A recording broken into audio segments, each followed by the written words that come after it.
Salut les amis, bienvenue dans cette nouvelle vidéo dans laquelle je vous propose de réaliser un matériau procédural de neige. Et je vous le dis, je ne l'ai pas préparé en avance, donc on va essayer de le conceptualiser ensemble, hein, ce matériau. Et vous allez voir que sur le principe, c'est vraiment pas compliqué. Et je vais vraiment essayer de vous expliquer au maximum, étape par étape, comment je procède pour faire un matériau qui, pour ce qui est de la neige, est pas très très compliqué à faire, vous allez voir. Allez, c'est parti. Pour commencer, j'ai créé un plan ici. Donc si vous ne l'avez pas déjà, vous pouvez créer simplement un plan en faisant majuscule A. Ici, vous allez dans Mesh et vous ajoutez un plan ici, Plane. Ensuite, vous pouvez le subdiviser en sélectionnant votre plan et en faisant CTRL 2. Et ensuite, vous allez retrouver ici un modificateur où vous allez pouvoir régler le niveau de subdivision que vous voulez. Donc ici, par exemple, si je fais un CTRL 2, vous voyez apparaître ici le modificateur et il vous reste simplement à choisir le niveau de subdivision dans le viewport ici et dans le rendu final quand vous appuierez sur la touche F12. Voilà, donc ça, c'est à vous de voir. Donc moi, je le supprime parce que j'ai déjà beaucoup de niveaux de subdivision. Vous le voyez ici, quand je rentre dans le mode édition, comme ça va nous permettre de créer un displacement ici pour vraiment avoir de la neige le plus organique possible. Ok. D'ailleurs, petite parenthèse ici en passant, j'ai ici une couche en fait de neige que vous pouvez ajouter sur n'importe quel matériau disponible dans mon outil qui s'appelle Layer Material. Donc en fait, c'est un outil qui est très simple, hein. Ici, vous pouvez ajouter de la neige simplement par glisser-déposer dans le shader editor ici. Voilà, et vous avez directement le displacement aussi. Alors là, par exemple, je ne l'ai pas activé dans ce matériau, mais si on active le displacement, vous pouvez voir qu'on a également le displacement qui s'active tout seul. Et vous avez toujours le matériau qui est ici en dessous, hein. Vous le voyez là, si je l'assombris, vous l'apercevez en dessous. Donc ça vous permet d'ajouter de la neige sur n'importe quel matériau. Vous voyez, par un simple glisser-déposer, et vous pouvez ici, après, derrière, faire les réglages. Par exemple, si vous voulez plus ou moins de neige, vous pouvez le régler ici, par exemple. Vous voyez que ça va nous faire baisser la quantité de neige. Donc là, pareil, si je vous remets en noir pour vraiment voir le contraste, vous voyez ici qu'on a moins de neige que juste avant, évidemment. Donc comme si la neige avait fondu. Voilà, donc il y a d'autres réglages, on ne va pas tout faire ici, c'était vraiment pour faire la parenthèse. Donc je fais CTRL Z pour annuler tout ce que j'ai fait là. Et on va repartir de zéro ici pour créer ce matériau. Donc en tout cas, si ça vous intéresse, il y a plein d'autres couches que vous pouvez ajouter. Je vous laisse aller voir le lien qui est dans la description. Vous verrez toute la liste. Vous verrez une liste assez complète. Et sur ce, c'est parti. Donc ici, pour créer de la neige, on va d'abord aller dans le shader editor. Donc pour ça, vous allez cliquer sur l'onglet shading ici et on arrive dans le shader editor. Vous voyez qu'ici, on a un nœud principal BSDF qui est là. Donc, c'est notre matériau blanc uni qui est ici. Et on a le matériel output qui est ici. Donc, comme vous pouvez le voir ici, ce principal BSDF est envoyé sur la surface. Donc, vous voyez qu'on a une surface blanche unie ici. Donc, avec tous les réglages qu'on a ici. Donc, on va pouvoir connecter ici des choses sur la gauche de notre principal BSDF pour pouvoir élaborer de plus en plus un matériau fourni. Donc, pour commencer, on va ajouter une texture de noise. Donc pour ça, on va faire majuscule A. On va aller dans Search ici et on va taper Noise pour trouver Noise Texture qui est ici. On va faire Entrer. On va pouvoir venir le placer ici. Ensuite, je vous laisse suivre les indications que je mets à l'écran là pour aller activer la petite extension gratuite qui va nous permettre d'utiliser notamment des raccourcis clavier. Et donc ici, ça va nous permettre, en ayant sélectionné le Noise Texture, de faire un petit CTRL-T, ce qui va nous ajouter deux nœuds ici très intéressants. Et on va pouvoir rester en mode généré ici. Ça va être un mode qui va être plutôt sympa. Donc vous voyez que là, si je fais CTRL majuscule clic gauche sur mon noise, vous voyez qu'on entre en mode aperçu sur la texture précisément. Donc ça, grâce à notre Wrangler. Et donc ça va nous permettre de voir directement les réglages qu'on va faire ici. Ensuite, on va rajouter un color ramp juste à côté. Donc je fais majuscule là dans le search, on va aller chercher un color ramp. Et je vais le mettre juste à côté de mon facteur ici. Voilà, comme ça va me permettre, avec ce color ramp, de renforcer les noirs ou les blancs ici, comme vous pouvez le voir directement avec la rampe. Ok, donc ici, on va utiliser ce noise pour faire la forme de base de notre neige. On va dire un peu les reliefs. Donc pour ça, on va déjà commencer par augmenter un peu l'échelle ici, vous voyez. Et vous voyez qu'on commence déjà à avoir une forme assez intéressante. Donc on va se mettre à peu près à 30, on est pas mal. Sachant que là, ça me fait un terrain qui est quand même assez grand, hein. Donc après, vous, à voir pour l'échelle de votre terrain, d'adapter simplement le scale ici, hein. Donc, OK, et on va pas toucher forcément le colorant pour l'instant. On pourrait le faire, mais on va pas le faire pour l'instant. Donc ici, on va pouvoir sélectionner nos 2 nœuds ici et on va faire un contrôle majuscule D et on va les dupliquer comme ça et les amener juste en dessous. Hop, ça on peut le descendre au milieu ici. Et donc on va pouvoir du coup mixer nos 2 noise ensemble pour créer quelque chose de vraiment intéressant. Parce que là, vous voyez qu'on a une forme de base, mais si on zoome dessus, ça manque cruellement de détails. Donc on pourrait augmenter les détails ici, mais personnellement, pour avoir plus de flexibilité, plus de contrôle sur ce qu'on fait, des fois j'aime bien mixer 2 noise. Ça nous permet vraiment d'avoir un noise pour les détails et un noise pour la forme de base. Donc ça permet d'être plus précis dans certains cas de figure pour ce qu'on veut faire. Donc ici, on va faire un contrôle majuscule clic droit sur un des 2 color ramp et on va glisser jusqu'à l'autre et on va lâcher. Et vous voyez que ça me crée un mix ici. Donc on va le déplier en appuyant sur la petite flèche qui est là. Et donc pour l'instant, il nous mixe exactement les deux mêmes noise. Donc pour l'instant, on ne voit absolument aucune différence. Donc on va commencer par augmenter l'échelle de celui-là. Par exemple, on va l'augmenter à 100 parce qu'on va vraiment créer toutes les petites aspérités de la neige en fait avec celui-là, hein. Et donc ici, on va pas rester en mix, on va passer dans un autre mode de fusion. Pour l'instant, il nous mixe donc les deux à 50-50 de partout. Donc c'est pas vraiment ce qu'on veut. Nous, on va chercher quelque chose d'un peu plus d'un peu plus organique pour faire ça. Et donc on va utiliser notre Wrangler également pour passer d'un mode de fusion des couleurs à un autre ici avec le mix. Donc je sélectionne mon mix. On va appuyer sur Alt et on va garder Alt appuyé et on va utiliser nos flèches haut et bas pour passer d'un mode de fusion à un autre et voir un peu les résultats que ça nous donne. Donc là, vous voyez que ça va nous permettre d'avoir des zones plus ou moins sombres fortement. Et vous voyez qu'on a vraiment des résultats très différents en fonction des modes de fusion ici que l'on va voir. Donc ici, différence peut faire quelque chose d'intéressant, mais je pense que ça va être trop... Alors souvent, Divide crée des choses qui dépassent le champ du 0 et 1. Parce qu'on a le noir qui équivaut au 0 et le blanc qui équivaut au 1. Et là, vous voyez qu'on a des choses qui sont un peu tellement blanches qu'elles deviennent presque lumineuses, hein, vous le voyez là. Donc ça, c'est signe que on a une valeur qui dépasse a priori le 1. Et vous voyez que là, si je coche le clamp ici, hop, vous voyez qu'on a des zones qui deviennent plus grises. Là, ça veut dire qu'en fait, clamp, comme vous pouvez le voir, si je reste dessus, ça restreint le résultat dans un intervalle 0,1.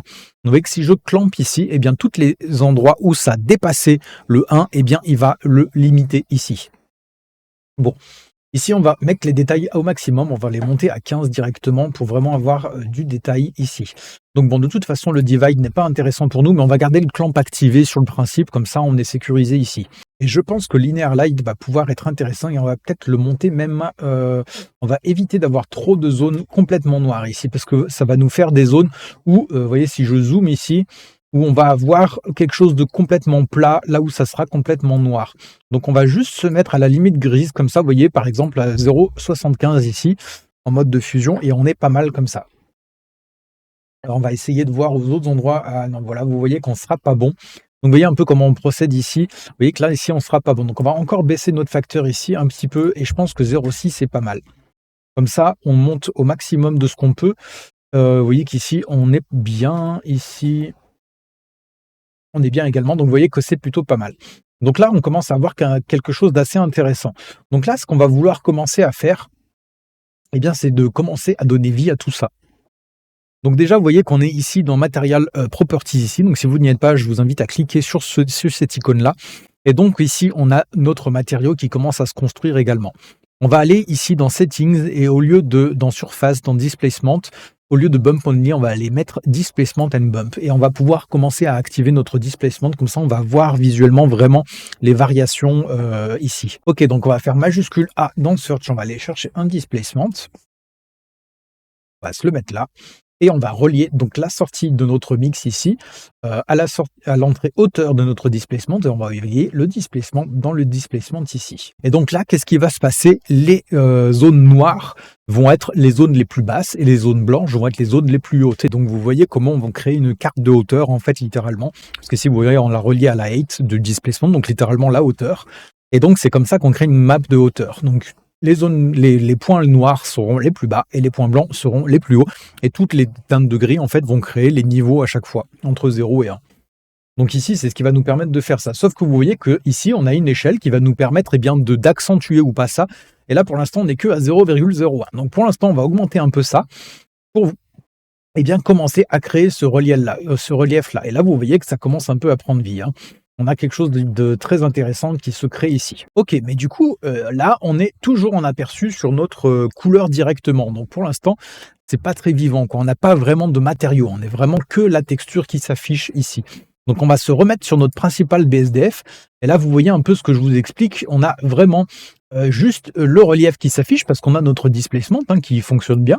Donc on aperçoit ici le relief, mais par contre, on a un blanc uni qui pour l'instant n'est pas hyper intéressant, même si ça commence un tout petit peu. Parce que vous voyez qu'avec le soleil, là, on commence à avoir un peu des reflets.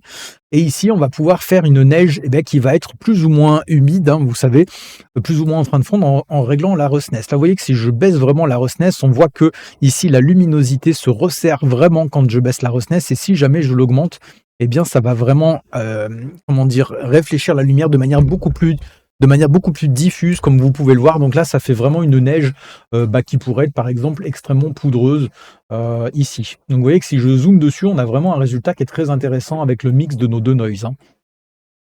Et donc ici, on va pouvoir gérer aussi un peu la lacunarité de ce noise-là. Donc on va l'augmenter doucement et vous voyez un peu l'effet que ça peut avoir. Alors il va pas falloir y aller trop fort parce que sinon ça risque de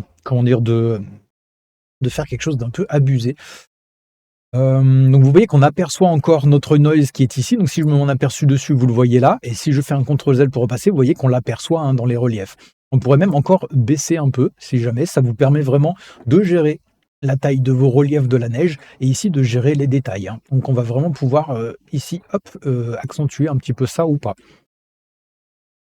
Et d'ailleurs, ce qui peut être sympa pour amplifier ça, on va pouvoir, hop, je vais rezoomer dessus. On va pouvoir, ici, accentuer ou non les noirs. Vous voyez que si j'accentue les noirs, qu'est-ce qui se passe ici? Hop, ça accentue ici, donc on va éviter effectivement les zones où ça va être trop à plat comme ça, parce que sinon ça va faire des zones complètement à plat. Mais si je renforce un peu ici, ça va permettre d'avoir quelque chose d'un peu plus prononcé en termes de relief, sans pour autant avoir des zones complètement plates. Voilà, donc ça peut être intéressant de faire ça parce qu'à la base, le noise est très dans les gris et ne va pas forcément jusqu'au noir complet. Ok, donc là, si on zoome dessus, là, vous voyez que ça donne quand même quelque chose de très intéressant. Donc par contre, ce qui pourrait être vraiment cool, c'est de rajouter un peu d'effet de granularité ici, comme de rajouter un peu de relief, mais de manière un peu, simulée. Ça ne sera pas avec du displacement parce qu'on l'a déjà, mais ici on va le simuler. Et pour ça, on va ajouter un bump. Donc je vais faire majuscule A, bump. Donc bump littéralement en anglais c'est boss. Et effectivement, ça va accentuer l'effet de boss, hein, de nos noise ici. Donc je le place là et on va relier le résultat ici de la même manière à la hauteur ici. Et on va envoyer la normale dans la normale. Donc là, pareil, de base, on a une force à 1, mais on a une distance qui est à 0,001. Donc pour l'instant, on ne voit quasiment pas le résultat. Par contre, si je passe à une distance de 1, donc en gros, la distance, je vous explique ce que c'est. Si on a une distance de 1, en grosso modo, ça va faire des choses qui sont très abruptes comme ça, en termes de bosselage. Et plus on réduit, plus ça va adoucir les bosses comme ça. Vous voyez, ça va faire quelque chose de très, de très progressif. Donc ça va vraiment venir adoucir tout ça. Donc vous voyez, si je passe à 1, là, on a vraiment quelque chose de très prononcé. Et ici, ça nous aide bien. Je trouve que ça fait un résultat plutôt très propre, donc pour notre neige. Donc vous voyez qu'elle prend vraiment forme ici. Derrière, vous pourriez même vouloir donner un effet légèrement de vague ici. Pour ça, vous pouvez augmenter éventuellement la valeur de distorsion du premier noise. Vous voyez ici, ça vient donner peut-être un effet un peu de vague, parce que des fois, le vent déplace un peu, vous savez, la neige, ou aussi en fonction de la pente. Et du coup, là, ça permet d'avoir un effet un peu sympa. Donc, par exemple, on pourrait mettre une distorsion peut-être à 0,5 pour avoir un peu cet effet-là, par exemple, donc, comme vous le voyez ici. Et donc là, vous voyez qu'avec ce setup tout simple, on a déjà une neige qui est plutôt très correcte. Même en zoomant vraiment dessus, on a vraiment quelque chose qui reste très détaillé et vraiment très très cool. Bon, mais on va pas s'arrêter là. On va continuer à jouer un peu avec les nœuds du shader editor pour apprendre tout simplement parce que on se fait plaisir. Mais effectivement, vous pourriez déjà vous suffire de ce résultat-là. Ce qui peut être sympa d'ajouter également, c'est de la subsurface. La subsurface, en fait, pour vous expliquer ça simplement, Ici, vous voyez que la lumière, en fait, se réfléchit directement sur notre matériau. Bon, ça, c'est une chose, mais du coup, la neige, souvent, la lumière va pénétrer légèrement à l'intérieur de la neige, parce que ça reste quand même de l'eau, même si elle est solidifiée, et va rebondir à l'intérieur, pour repartir, le rayon de soleil, donc le rayon de lumière. Et donc ici, pour pouvoir simuler ça au niveau de la 3D, eh bien, on va utiliser la Subsurface ici. Donc je déplie ici, et ici, on a une valeur weight qui va nous permettre, eh bien, d'augmenter la valeur tout simplement de Subsurface. Donc on va la mettre à fond. Sauf que de base, ici, vous voyez qu'on a un radius. Donc le radius, lui, qu'est-ce qu'il nous indique? Eh bien, c'est en gros comment la diffusion se gère par canal RVB. Donc RVB, c'est rouge, vert, bleu. D'accord? Donc c'est les canaux de couleur. Donc là, que vous voyez, on a une échelle de 1 pour le rouge ici, on a une échelle de 0,2 pour le vert ici, on a une échelle de 0,1. Donc là, en fait, ça nous fait quelque chose d'assez rouge concrètement, ce qui correspond naturellement à la subsurface qu'on peut avoir avec la peau. Donc ici, c'est pas vraiment ce qu'on veut. Donc on va pouvoir augmenter peut-être un peu tout ça pour avoir quelque chose d'un peu plus blanc bleuté. Euh, D'ailleurs, on peut même mettre la couleur de base sur un ton légèrement bleuté. En général, moi j'aime bien avoir ça sur la neige, ne pas l'avoir complètement blanche, mais un truc légèrement bleuté. Je trouve que ça rajoute du charme. Et donc ici, on va baisser la roughness et normalement, ça va la faire ressortir un peu plus. On va peut-être se mettre à 0,2 par exemple en roughness. Donc ça nous fait une neige qui aura peut-être un petit peu, comment dire, un petit peu gelé dans l'idée. Vous voyez comme elle ressort un peu mieux, on dirait effectivement qu'elle a un petit peu gelé. Donc là, pour essayer de voir un petit peu mieux les effets de la subsurface, je vais rajouter un monkey. Hop, on va même se le mettre un peu de biais comme ça. Et on va lui faire un CTRL 2 pour lui appliquer deux subdivisions. Je vais faire un clic droit Shade Smooth dessus pour lisser un peu tout ça. Et on va lui appliquer le même matériau. Hop, je lui applique le même matériau. Et donc là, vous voyez qu'il ne s'affiche pas du tout de la même manière le matériau. Pourquoi ça? Eh bien parce que, en fait, la subsurface va vraiment jouer sur un effet un peu de transparence qu'on va avoir au niveau au niveau de l'épaisseur de l'objet. Donc là, c'est pour ça que comme là, ici, on a un plan, on n'a pas vraiment d'épaisseur, qu'ici, on a une épaisseur avec le monkey. Et vous voyez que si je passe derrière ici la tête du monkey, hop, on va voir l'effet de subsurface à travers les oreilles notamment, par exemple. Sauf qu'ici, on a un problème qui se rajoute, c'est que notre matériau à une échelle bien différente ici par rapport à l'autre. Voilà, donc ici, ce qu'on va faire pour voir un peu mieux sur le monkey, on va lui augmenter son échelle énormément pour qu'il prenne beaucoup plus de place sur le terrain, parce que là, le terrain est grand. Donc notre matériau, lui, est adapté à la taille de notre terrain. Et comme le monkey, lui, est beaucoup plus petit, eh bien, ça ne s'adapte pas bien du tout. Donc voilà, j'augmente la taille de mon monkey, je vais faire CTRL A, et il pourra appliquer la nouvelle échelle, et on a quelque chose de beaucoup plus correct. Bien, donc là, si on zoome dessus, vous allez voir qu'on va apercevoir ici effectivement la subsurface. Et donc ici, on a l'échelle. Et si j'augmente l'échelle, vous voyez qu'on l'aperçoit de plus en plus. Pourquoi? Parce que l'échelle va multiplier en fait les valeurs qu'on a ici du radius. Et donc ça va en augmenter l'échelle. Et là, vous voyez qu'on aperçoit vraiment l'effet de pénétration de la lumière à l'intérieur de l'oreille et même d'ici. Hein, on le voit vraiment. Et vous l'apercevez ici aussi également dessous. Hein. Vous voyez que si je mets une échelle à 0, vous voyez vraiment la différence ici. Hein. Donc on va créer une échelle pas trop forte non plus parce que la neige ça pénètre pas non plus hyper fort, donc on va se mettre peut-être à 0,1. Donc ça sera très léger mais ça rajoute un petit effet sympa. Voilà, et en même temps ça vous permet d'apercevoir ici sur le monkey un des effets du fait d'être en généré ici plutôt que objet en texture coordinate. Vous voyez que dans les pentes, et ça c'est un effet sympa pour la neige, dans les pentes ça fait un effet un peu plus ramassé, vous voyez par rapport à la texture. Donc on le voit notamment ici, vous voyez que ça fait quelque chose d'un peu plus ramassé ici dans les pentes. Et du coup, c'est un effet qui peut être intéressant quand on crée des terrains, même pour de la terre par exemple, parce que dans les pentes, eh bien, en fait, on va avoir cet effet-là un peu de tassement ici par rapport à la neige aussi, par exemple. Donc ça fait quelque chose d'assez organique facilement, rien qu'en utilisant ce mode généré ici. Ok, donc on va supprimer le monkey. Et par exemple, ici, pour le plan, je vais faire un petit relief. Et comme ça va vous expliciter aussi ce principe-là. Hop, on va simplement monter ça ici. Hop, et je repasse ici. Et là, vous le voyez vraiment très bien. Ça, c'est vraiment le mode généré qui crée cet effet-là ici. Comme vous pouvez le voir, un peu de tassement. Vous voyez, si je rabaisse ici un peu, on va se faire une zone plus plate au-dessus également. Là, vous voyez vraiment qu'on revient précisément ici à cet effet-là. Donc ça permet effectivement d'avoir quelque chose qui, bah, pour un terrain peut être très intéressant. Après si cet effet-là vous plaît pas et bah, simplement vous passez en mode objet. Je vais faire un peu des reliefs, cassés ici pour avoir, et là vous voyez que ça fait vraiment cet effet assez sympa. Voilà et par exemple, si vous voyez, si je passe en mode objet, effectivement, vous aurez plus du tout cet effet-là. Voilà, comme vous pouvez l'apercevoir ici. Donc ici, nous, pour l'exemple, on va rester en mode généré. Donc c'est une vidéo aujourd'hui qui est un peu plus, mal organisée que d'habitude, parce que simplement, je fais en même temps que vous et du coup, voilà, on explore un peu. Donc là, après, ce qui peut être intéressant, c'est d'avoir des zones au niveau de la roughness. Si on a une roughness qui est exactement la même de partout et on peut créer des zones plus ou moins humides, par exemple. Donc ce qui peut être intéressant, par exemple, c'est d'avoir au niveau des creux, eh bien, des zones plus humides, tout simplement. Donc pour ça, on va simplement récupérer cette donnée-là, hein, pour renvoyer ça directement dans la roughness. On ne va pas utiliser nos détails là. Vous pourriez aussi, hein, on peut utiliser ce qui sort du Linear Light, mais là, pour l'exemple, je ne vais pas faire ça.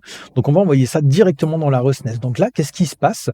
On va avoir ici, donc je me remets en aperçu sur ce color ramp, on va avoir une roughness à 0 là où il y a du noir et une roughness à 1 là où il y a du blanc, tout simplement. Ça va suivre notre texture. Voilà, donc je fais CTRL Z, donc là vous voyez qu'on est bien dans notre SNES, et donc ça va suivre exactement cette carte-là. Donc là ici forcément on n'a pas voilà, de variation hyper probante, mais en tout cas ça fait vraiment précisément ce schéma-là. Et on peut faire exactement la même chose avec notre couleur de base ici, on peut envoyer ça dans la couleur de base, et ça va nous faire des zones plus ou moins sombres en fonction de l'endroit où on se place. Et pour gérer mieux ça, on va rajouter un autre color ramp, qu'on peut mettre ici sur ce fil-là. Hop, et comme ça, les zones noires, par exemple, on va pouvoir mettre du bleu un peu plus foncé. Donc on se met là, on va augmenter un petit peu ici la valeur. On va se mettre dans un bleu un peu plus foncé ici. Hop. Et ici, on peut même rester un peu sur du blanc. Donc là, hop, on va. Et ici, vous voyez, on est en mode de transition linéaire. Je vais vous montrer. On a aussi d'autres modes de transition ici. Hop, vous voyez que si on peut venir gérer du coup la transition entre les couleurs, c'est super sympa.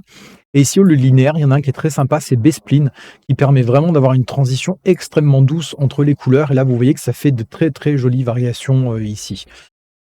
Du coup, on peut même mettre quelque chose de légèrement plus...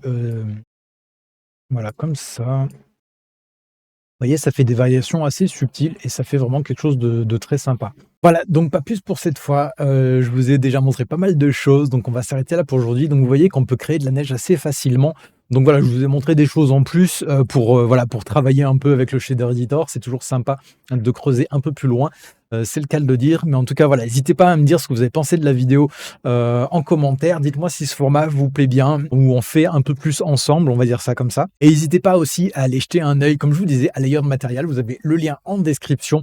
Donc si vous voulez pouvoir ajouter des couches à tous vos matériaux, donc vous avez votre matériau de base et vous pouvez ajouter des couches de neige, de poussière, etc. de manière très organique comme vous l'avez vu tout à l'heure. Donc voilà, n'hésitez pas à aller checker ça également. Le lien est en description et sur ce, je vous dis à très vite pour un prochain tuto. Ciao!